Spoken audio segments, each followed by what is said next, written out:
my new business is focused around assisting other people to start what is essentially a small business, which is a consulting business.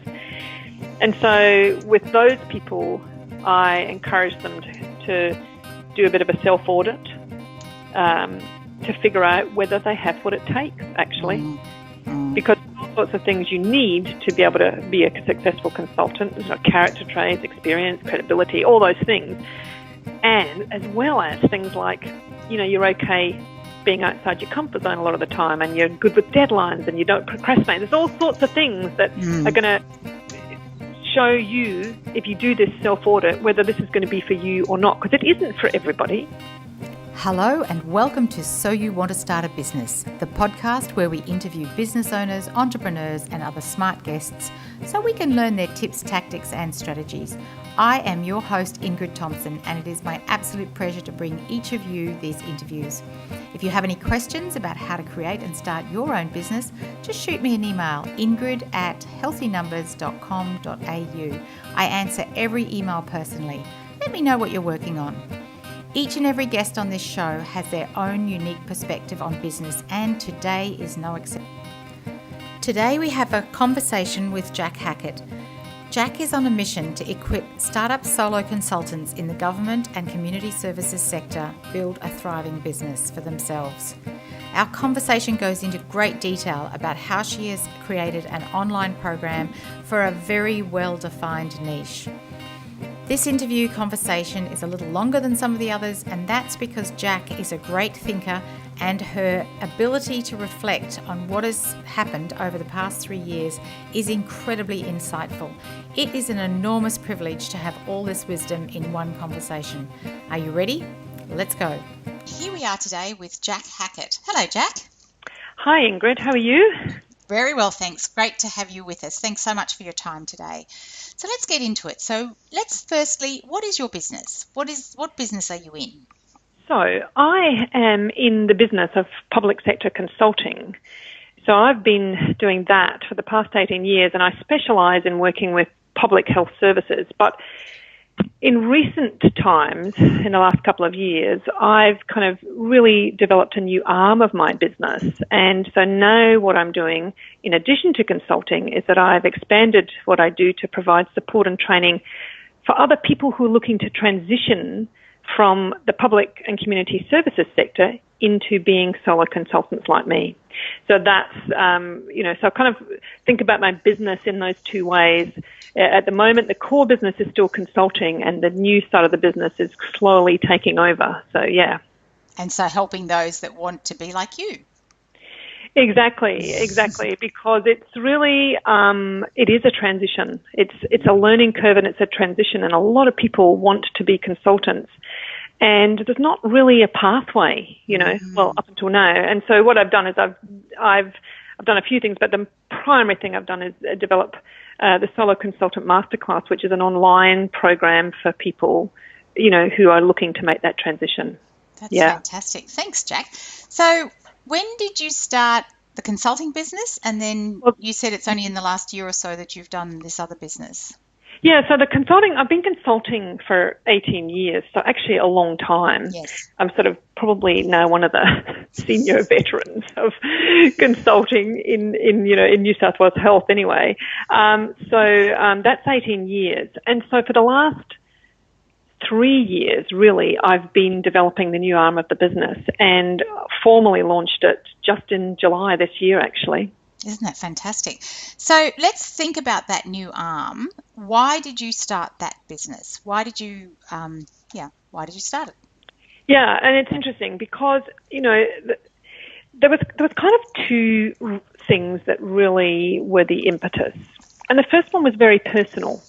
The first, part of the impetus is that I have these two amazing sons, and they live overseas.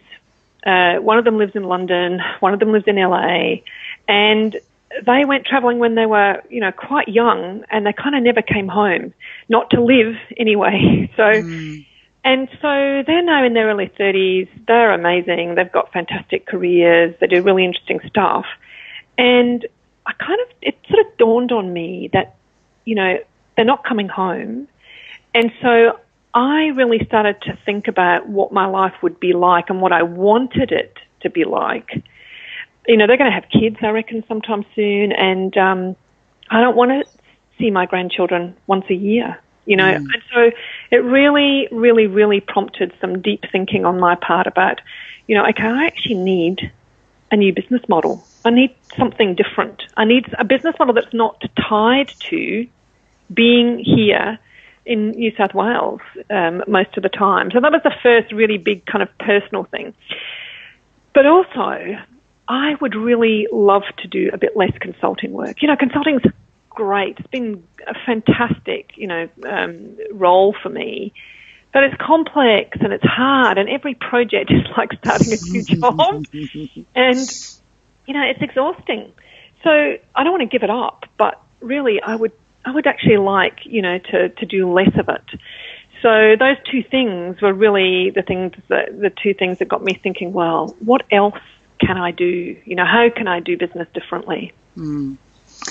And you've kind of answered my next question, because it's what did you want from the business? So it sounds like you wanted this personal side that gave you, you know, the freedom to be anywhere, but also this other side of actually doing a bit less of what you do really well. I think that's right. I mean, I see it kind of as a transition to retirement. You know, I'm not ready to retire. I've still got a lot of working life in me. But having, you know, I'm hoping that the balance in the next few years will tip so that I'm, you know, most of my income's coming from sales of the masterclass, and I'm still doing some consulting projects and, you know, on the side, which I want to do. So yes, it's been that kind of thing. Well, and the right balance to that probably would be beneficial to both sides of the business in any case, wouldn't it? Exactly. So I usually ask people who are starting a business, when did it feel like the business was real? So given that you started this new arm, when did this new arm feel like it was a business? Look, it's really interesting to think, for me to kind of, you know, think about that, because, you know, when I first started out in consulting, I always had this sense that, oh, well, you know, if this doesn't work, I can go back to getting a job, which I could have easily, you know. So, but within, you know, 6 to 8 months, it was pretty clear to me that I could make a go of it, and, you know, it felt, you know, like it was just going to roll from there, and it did. But in terms of the new arm of the business, I think it's been a really whole other transition for me, and it's really been about, moving towards thinking of myself as kind of more of an entrepreneur / business owner and selling something tangible as my business. You know, consulting's never felt like that. It kind of feels like you're a bit of an extension of the system. You know, yes, you're outside of it, you're running your own business, but this is something entirely different. You know, I'm selling a product to individuals, you know, which has been a really, really big shift for me. So yeah, and so in terms of your question about when did it start to become real, you know, it's become more clear to me that this is a money-making venture for me. You know, that's been an interesting thing for me. It's like, okay, so, you know, I have a target market that I need to, you know, I have to sell and market this product to them, and I have to be much more out there about it than I have ever had to be as a consultant.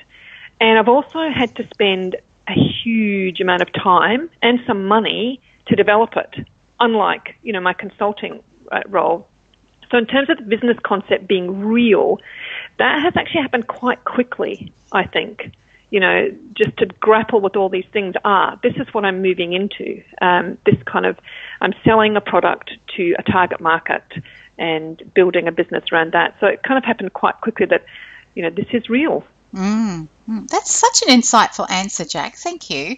I hope people listening may need to go back and re-listen to that, because it's such a different perspective, particularly even the consulting, to think that just kind of was an extension of yourself rather than... I know, it's really funny. I think I probably took a long time before I thought of myself as a small business owner, as a consultant. You know, yes, you're running your own business, you're, you know, doing all that, but you're selling your services I was selling my services to the government health sector. So, and so you do, it has a slightly different feel than small business owner in my psyche, if you know what I mean.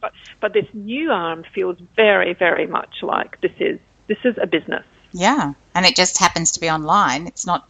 It could easily be a shopfront business, but it's an online business.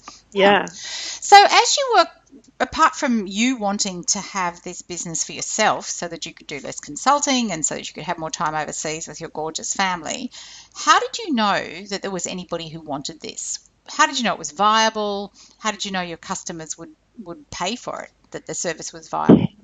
You know, it's a tricky question because I was worried about that the entire time I was developing the program, because I'd done my research, obviously. I'd done some research. I'd looked around. I'd talked to other consultants. And, you know, you get asked, when you're out and about consulting, people take the opportunity all the time to ask you about consulting. You know, how did you get started? Mm-hmm. What do you think it takes? La, la, la. And other consultants who are colleagues of mine have the same thing. You know, other people, you know, when they're out and about, talk to them about it.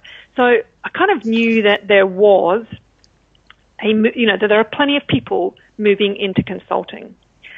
And I also knew that plenty of people don't make a go of it. They move back, you know, for all sorts of reasons. Not because they're not potentially good at it, but, you know, they can't make a go of it and people kind of go back to employment, that sort of thing. But the online program took, I reckon, 2 years. Maybe 2 years to develop. I kind of don't like to say it took that long. You know, sort of a painful period. But it was an enormous amount of work. And apart from being able to test bits of it with people, with consulting colleagues from time to time, it actually felt like a big risk in terms of, oh my God, what if this isn't any good? What if no one wants this and I'm spending all this time developing it, et cetera, et cetera. So along the way, even though I'd done my research and I knew there was not much else, in fact, nothing out there like this, it was a fear that, oh my God, what if it isn't? But then, of course, when I did have it done, when it was complete, huge milestone, but I did a beta test. So I gathered together a group of about 8 to 10, I think it was in the end, people, and I knew a couple of them, but people who'd approached me and said, oh, I'm thinking about consulting, and I said, okay, well, would you be prepared to be, you know, would you like to have access to my program? And then I put the feelers out to other consultants and said, do you know, colleagues, and said, do you know anyone who, you know, is thinking about it? So mostly I didn't know them, which was good, really good for me. Yes. And so the deal was that they got the program for free, and the masterclass is set up so that once you purchase it or, you know, register, they were free, you get access to the whole lot. Everything is there, every module, everything. It's not kind of a drip feed model. It's, you know, everything's there. But the deal was that they had to give me feedback about every module that they completed, and I expected them to complete, you know, 80% of them. And we had a time frame. So we had a kind of deal, you know, a contract about what I wanted in return. And so I did the testing process, and it was really terrifying. Really scary. I was like, oh my God, really? I'm going to put this out there now? But I did it. And look, the feedback was extraordinary and fantastic. And so I kind of really, really thought, I think this is good. I think this is really good. The feedback was really fantastic. And then one other thing happened, which sort of gave me a sense that, you know, there is a market here, is that I got my first random sale. Sorry, I shouldn't laugh, but that is such a moment, isn't it? And because I hadn't actually marketed it in any way yet. It was just, you know, you could see that it was there on my website, and I got this inquiry from someone who said, look, I'm about to leave my senior job and I'm going to consult, and I just wonder if your masterclass would, you know, be for me. And I said, look, it might be, you know, this is all by email, but, you know, how about you go and access some of my free resources and things like that first, because I've got a free training video series, etc. See what you think. And so this person then purchased the program. And so he was my first buyer, and he turned out to be the Deputy Auditor General of Victoria. Oh, my goodness. And Steve, I felt like I wanted to get T-shirts made saying, I love Steve. And Steve was just fantastic. I didn't ask for this, but he gave me feedback about nearly every module that he did. He loved it so much. And auditors are really take no prisoners kind of people. Mm-hmm. And they do a kind of version of consulting anyway. Do you know what I mean? Because they're doing it internally to other organisations and their own organisations. So he was just the perfect kind of first customer. And he gave me the most wonderful testimonial that I could use. And so, so at that point, I kind of knew, okay, it's good and that there's a market for it. People are going to want it. They're going to want it. That's along with no. But, and Jacq, I'm just going to make a comment. I've known you for a few years personally, and I am not at all surprised that the content is fantastic. I know your work ethic. I know your level of experience. I know how people think about you in the industry. So it does not come as a surprise to me that your product is fantastic. So congratulations. And sorry, I didn't mean to laugh when you said that, but at that moment when you get that first, I was like, where did you come from? How did you find me? I know. And I you never forget it. Yet, yes. You never forget that, do you? And what a person to find you. Okay. Oh, I know. And he said, the other thing that he said was he was just Googling randomly because he's thinking, right, I know I want to do this, but I don't know how to do it. I don't know how to be a consultant. So he's Googling randomly how to be a consultant, whatever. And he said he could find nothing. Wow. Like he said, he was so relieved when he found me. Yes. And so that again gave me some confidence that, once I was able to promote it, then, then it was, there's a niche market here. There certainly is. Okay, so let's go to your new customers. How do you find those new customers? How do you know where they are? How do you target them? Like, what's the strategy there? So it's tricky. But the niche market for the Solo Consultant Masterclass is very sort of defined. It's senior people leaving their jobs in the government sector to become consultants. So it's, a lot of people said to me, any corporate consultant would be like, this would be good. And I said, but that's not my credibility. I don't have any credibility as a corporate consultant. What I know is government consulting. So the niche is very defined. Finding them is another matter, and it's a slight dilemma, not one that we can't get over, but a slight dilemma, and that can't really approach government to encourage their people to leave, that kind of thing. One of the best decisions I made, so once I'd finished and knew that the masterclass was finished and the site was working and all the rest of it, I got myself a marketing consultant. Mm-hmm. Best decision, really best decision. And we've spent the last 5 months building all the foundations of the marketing. So essentially finding where my customers are. And so that has been a really money well spent, decision of mine to do that. So there's 5 kind of platforms, if you like, that we're working on to try and drive, find the market and drive them to me. And one is, content and publishing. So I've done a lot of that in the last few months. We've got a whole email marketing, strategy in place. But to run my first webinar, so that's exciting. But the other big thing that we're doing is affiliate marketing, and that's in terms of finding the customers. One of the areas that we've sort of honed in on is where our customers might be is career transition coaches. Yes. So there's a lot of big firms, but there's also a lot of individuals and small business, type business doing coaching. And so that's been a great strategy to find those people. I've started making connections, talking to people about the program. I've made little videos so they can be, see around it and all the rest of it. And so we're just putting in place all our affiliate. We've just been testing all the affiliate marketing, software, everything this week. Yeah. And, so that's where we're going to find them. So LinkedIn is my primary, social media platform to find people. And interestingly, it is interesting that since I started doing all this, the publishing, we're publishing regularly, I've been publishing in Flying Solo and a couple of other art places, as well as a lot on LinkedIn. all my target market is now finding me on LinkedIn. Isn't that amazing how quickly that what can you happen? hope will happen. But when you actually start to see it happen, you go, oh, great, this is actually working.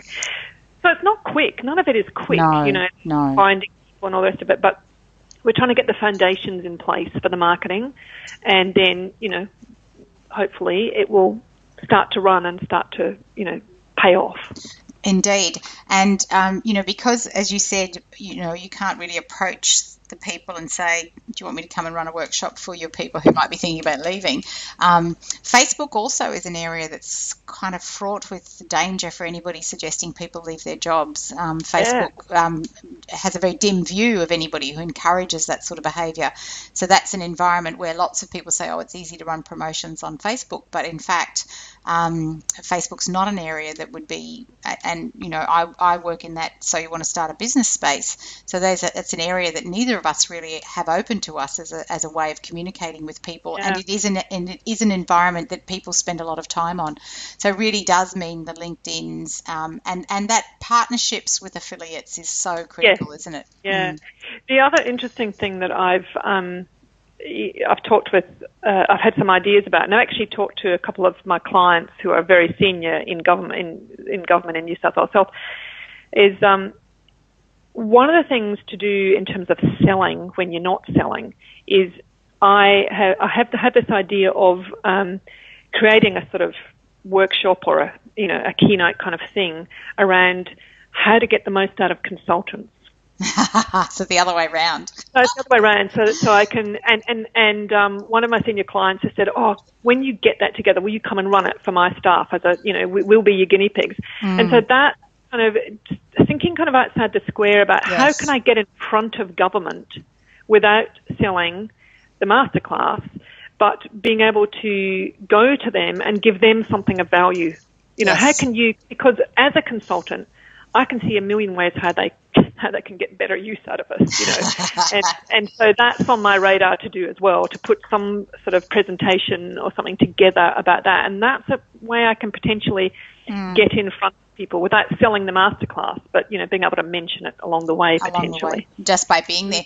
And so for the audience who's listening who is not a consultant, that is such a brilliant idea in terms of thinking about what can you offer your market that actually is not specifically what you do, but is some kind of outcome that you get from what you do.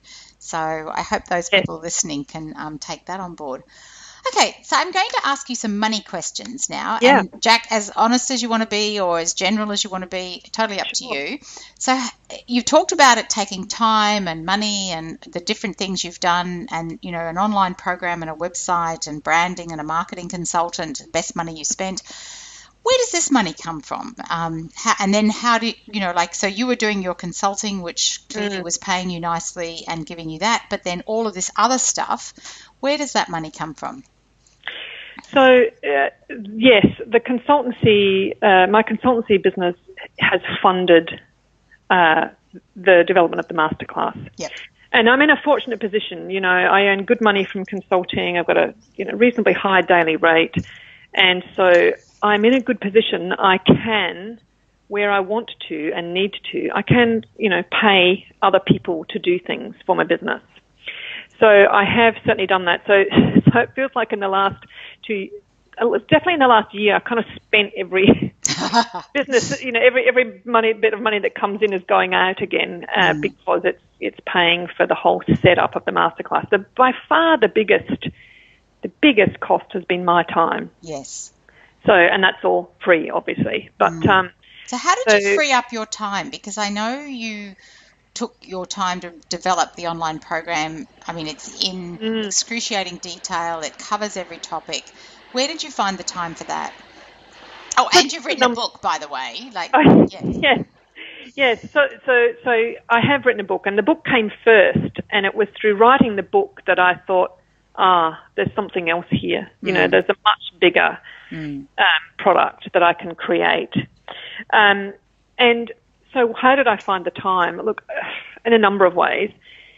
In a general sense, I've worked.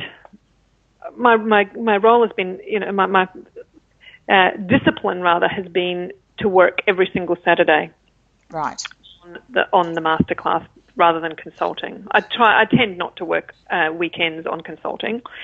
So I've worked every weekend, at least one day on the weekend doing that. But I also, a couple of times, I thought the first time I did it, it would be enough, but it wasn't. I have taken some time out.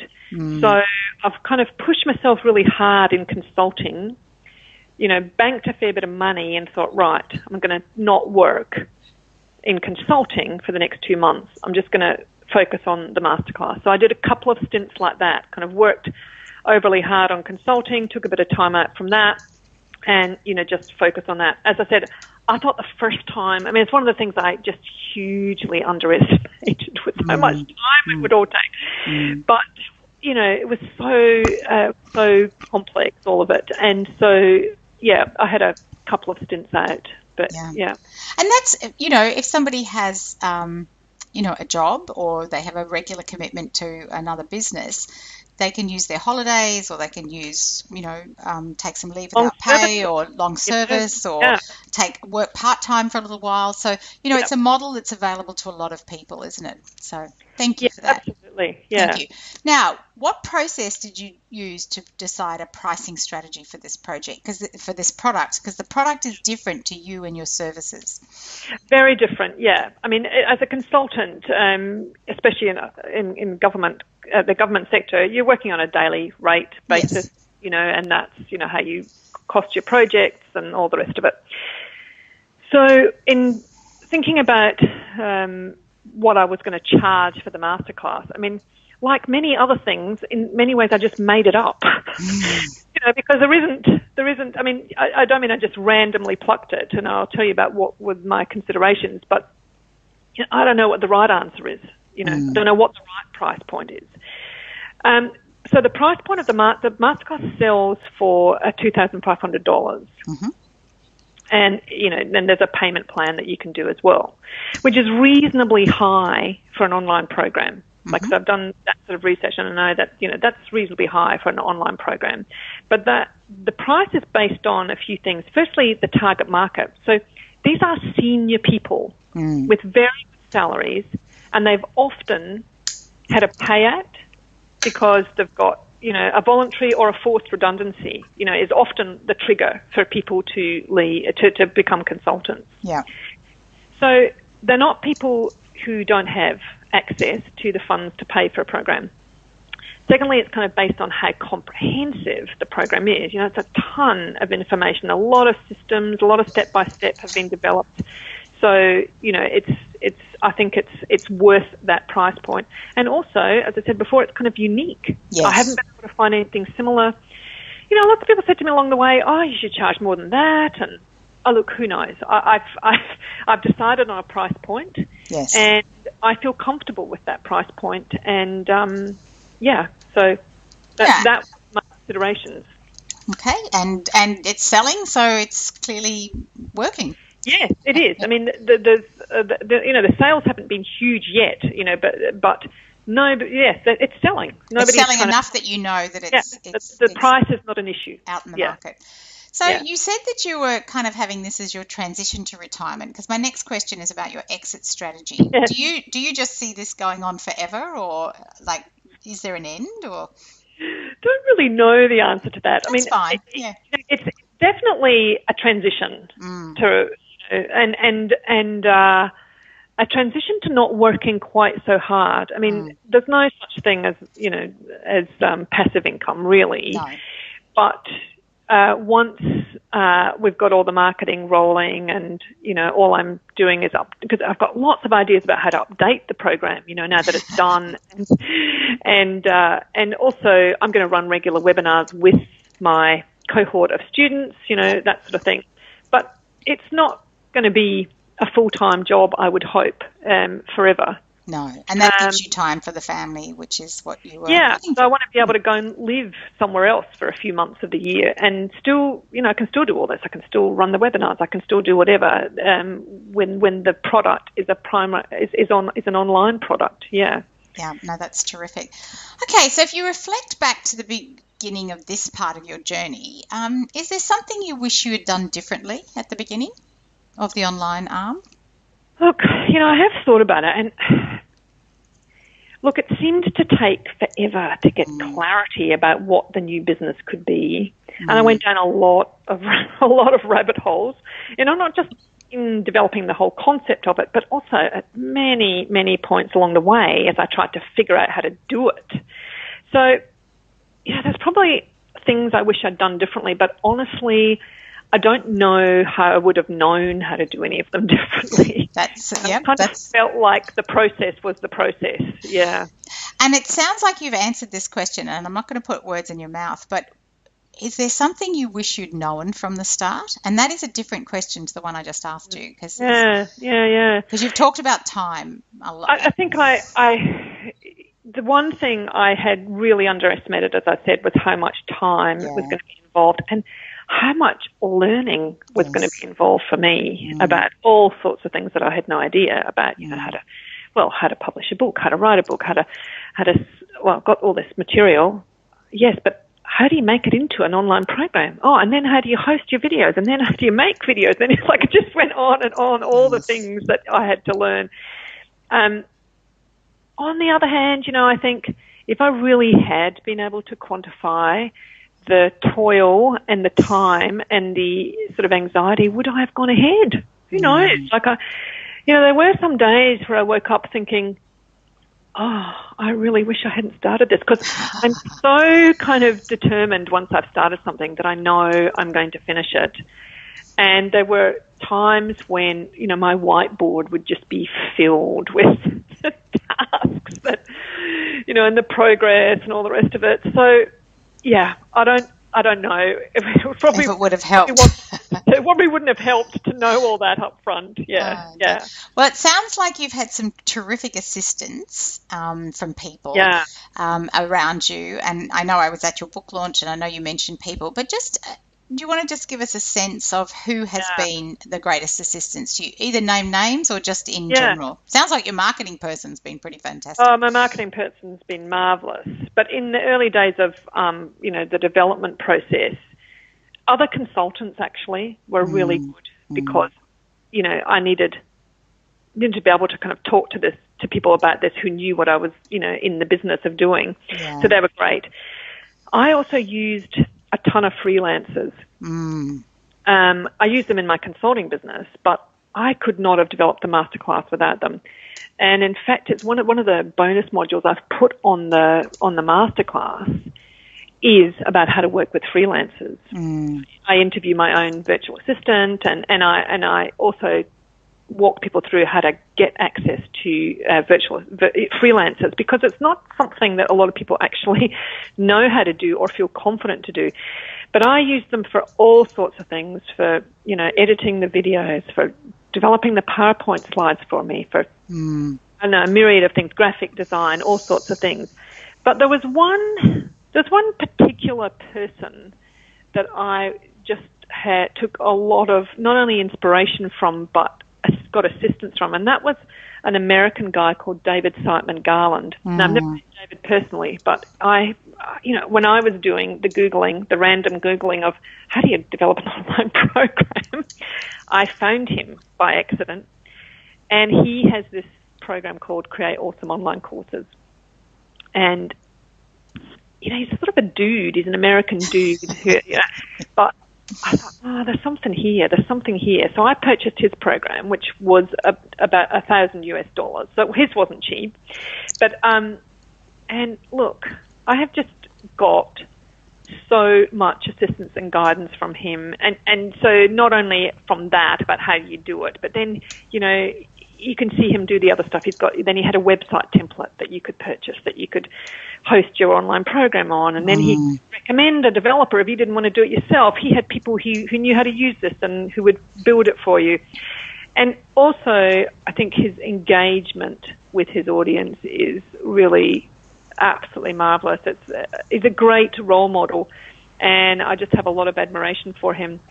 And also for his marketing strategy. So I've learned a lot from being in his marketing funnel. Yes, being on the receiving end of what he does. And we'll put his contact, because I know you put me in contact with David some years ago as well. So I'll put his contact. Thank you for reminding me about him. He's great, and he's just it's just been listed on one of those. Is it 500? Best growth businesses in the US or something. Wow. So he's really killing it. He's really doing really well. He's also, which I've also now purchased, he's since developed a program called Create Awesome Webinars. So there you go. Now that I'm about to run my first one, I've gone back to him. But yeah, so it's interesting who you find help from and assistance from. But I could not have done it all without, assistance of many, many people. Yeah. So we've talked a little bit about feedback in terms of the feedback for the online program when you first piloted it and, the different feedback that you've had along the way. Where do you feel, and you may not have much to add to this, but who do you feel can give you the most useful feedback? Well, yeah, apart from the people, who are my market, the major group and the great Steve, of course, but it's essentially, I suppose, my close network of colleagues, both consultants, because I've got, a small group of us who are, connected, and but also other small business owners and entrepreneurs who are going on this kind of journey, who I've connected with over the last couple of years, people like yourself and, others. It's very sort of heartening and sobering and keeps you on the go about it, because it is a particular journey, isn't it? It sure is. and sometimes partners and family, etc., can get kind of really sick of you banging on about this and that, and not surprisingly. So it is, I think, getting feedback and from people who are doing similar journey is really good. Yeah, that's so funny, because sometimes when we're at the beach or at the weekend, I'll be told, can we just have an hour or two without an Excel spreadsheet reference? And there's a famous moment where we were in the surf and I said, got this Excel spreadsheet? And Mark said, no, there is no Excel spreadsheets in the surf. You cannot. It's just, because we get obsessed, don't we? I know, we do. Oh, dear. All right, so someone comes to you, and they do, because that's what you help people with, and they want to start their own business. What do you say to them, Jacq? Well, it's interesting for me because it's twofold. I mean, I can think of other people who are, doing any kind of small business. But I, of course, as you say, my new business is focused around assisting other people to start what is essentially a small business, which is a consulting business. And so with those people, I encourage them to do a bit of a self-audit, to figure out whether they have what it takes, actually. Because there's all sorts of things you need to be able to be a successful consultant. There's character traits, experience, credibility, all those things. And as well as things like, you're okay being outside your comfort zone a lot of the time, and you're good with deadlines, and you don't procrastinate. There's all sorts of things that are going to show you, if you do this self-audit, whether this is going to be for you or not, because it isn't for everybody, No. So that's, new consultants. But for other people who are generally just starting a business, the first thing I'd say is go for it, because it's not a great working life compared to being an employee. Well, for me it has been. And, so I think I'd really want to say, yes, give it a go. But I would also really encourage people to do their homework and do their due diligence about it. Not every, as you well know, not every good idea is going to, fly. And so you really need to do some testing and some research and, to see whether it has potential to make money or not. And, I know I said that I spent a lot of time developing this product before knowing whether it would fly. And so, I don't know. But on the other hand, I had a successful business going. So I wasn't reliant on, I wasn't putting all my eggs in this one basket of the Solar Consultant Masterclass. I had a strong consulting business that, was paying all the bills. Yes. So I think it's important to do your due diligence around it. Yeah, and I really like what you say about the personal audit, that are you the person who's going to be able to do all of these different things? Because if you think about yourself, what are the 3 characteristics? And you mentioned, a whole plethora of different sorts of characteristics there when you were describing that startup process. But what do you think your 3 characteristics are that help make you successful? Look, one of them fundamental, and it's really boring, but I'm very hardworking. Yes. And I suspect that is true for most successful business owners. You really do have to work hard. So if you think that, I'm going to start my own business because it's going to be, way better and easier. No, so it's not easier. You really, really do need to work very hard. And I'm very hardworking, so I've just got a work ethic. I don't know where I got it from, but I have got a strong work ethic. I think your accent might have something to do with it. Sorry. Could well do. I had this conversation with my sister the other day, and she's going, we've all got the work ethic. Yes, we do.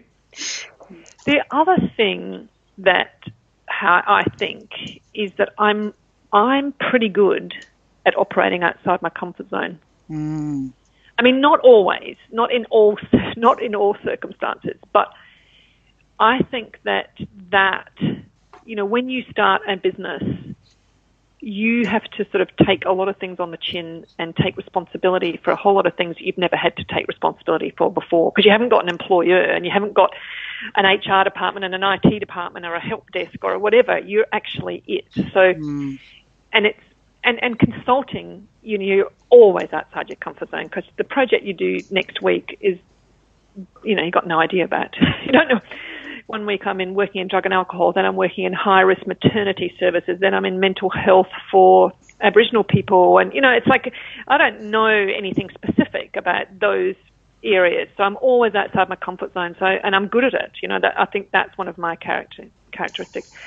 The other thing is I think that I'm tenacious. Yes. I kind of don't let things beat me. And that has really, really, really had to come to the fore in developing the masterclass, because of so many things I've had to learn as I said before. How do you do it? How do you take this idea and make it into an online program? How do you set up the payment system? How do you on and on. But I'm very tenacious. Yes. So there were many things that did not work first time. Many things that I went down a rabbit hole and thought, oh God, I've spent all this time, or I've spent money and I've bought this and it doesn't actually work. But I will not let it go. I will work and work at it till it's fixed, until it's working. Well, and not in a dogged way either, Jacq, because people can get quite pig-headed about something. I mean, tenacity can go the other way, can't it? People can just, it's so important to be able to tell the difference between, what you actually do have to hang on to, because it is going to work. You just have to figure out how. Yeah. So, and that's part of that. That to me is the essence of tenacity, is actually knowing what it is that you hang on to.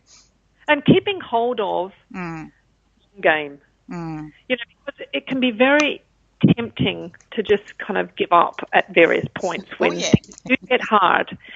But keeping your eye on the prize and the long game, and knowing, okay, so this is like, I think you just got to get used to 2 steps forward, 1 step back. It's kind of how it is until you've figured it out. Yeah, and that big vision, that big why, the reason you're doing it, whatever that is really so important, isn't it? Yeah. Okay, so as we wrap up, and thanks so much, Jacq, this has been a terrific conversation. Is there anything else that I haven't asked you or that you'd like to add? Because thinking about our audience, these are people, consultants who want to be in their own consultancy, and maybe it's a consultant working in another consultancy who actually wants to go out on their own, because even they would have a huge transition, because being part of another group is also quite different to doing it on your own. But also, the people who are listening might want to start a flower shop or, have a yoga studio. Anything we haven't covered or that you'd like to add? Then the one thing I would like to stress is that concept of not doing everything yourself. Yes. I realise that it does cost money to involve other people, but you absolutely have to consider really how to be cost effective. So, if I'm not good at something that I know I can get someone else to do, and, better and cheaper, then I always try and consider this option. because I'm really conscious that time is money, and that's how, people should really start to think of it. So I charge a reasonably high daily rate. So I'm always weighing up whether I'm better off doing a consulting day and then paying someone else to do this job for me versus trying to figure out how to do this job myself and not actually doing the best job of it. So I know that I'm, as I said, I know that I'm, there's always budget considerations for people, but I really would encourage people that within your budget, see how you can get assistance where you can to get things, to keep things moving, forward in developing your business. Yeah, I think that's such sage advice.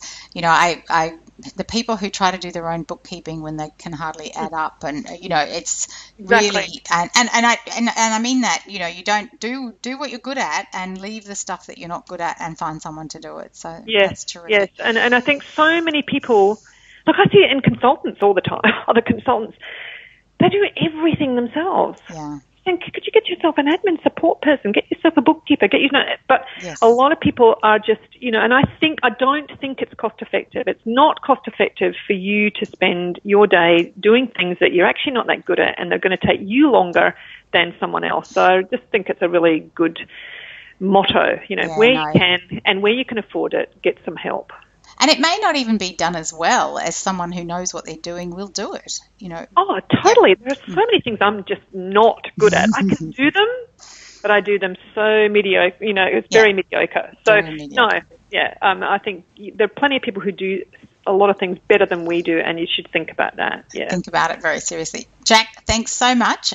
We could talk forever about businesses and all kinds of things. Yeah. It's been really good to reflect, I feel like the journey's not over, I'm just at the start really of this new venture. But, thank you. Thanks so much for your time today, and thank you and goodbye. Thanks for listening. And if you are thinking about starting your own business, I've written a book called So You Want to Start a Business, and you can grab a generous excerpt over at www.soyouwanttostartabusiness.com.au. You just need to leave your name and your email, and we'll send you a copy straight away. As always, you can find full transcripts of all the podcasts over at my website, healthynumbers.com.au, with links and show notes. And there'll be some really great show notes linking you to all of the information that Jacq has provided, including David's online course and, in fact, Jack's own course. Remember, ideas without action, well, that's just all they are, ideas. What action are you inspired to take today after this conversation? Thanks for listening.